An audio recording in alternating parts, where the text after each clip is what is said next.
இந்திய மாணவர்களுக்கான மெட்ரிகுலேஷன் இடஒதுக்கீடு பிரச்சினையில் மக்கள் பிரதிநிதிகள் மௌனம் காக்கிறார்களா என்று டத்தோ சிவக்குமார் கேள்வி எழுப்பியுள்ளார். நாடாளுமன்றம், சட்டமன்றம், செனட்டர் சபை ஆகியவற்றில் இருக்கும் இந்திய சமூகத்தின் பிரதிநிதிகள் எங்கே என அவர் கேள்வி எழுப்பியுள்ளார்.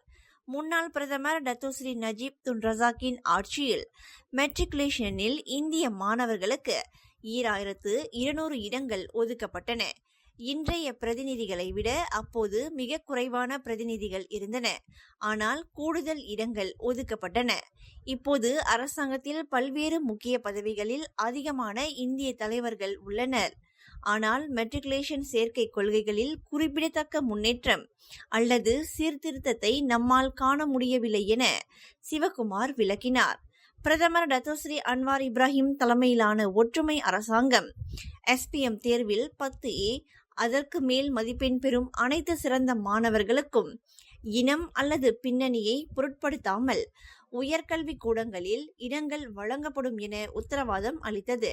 இது வெறும் வாக்குறுதியாக இல்லாமல் இருக்க அதன் செயல்பாடுகளை நாம் கவனிக்க வேண்டும் என சிவக்குமார் கூறினார்.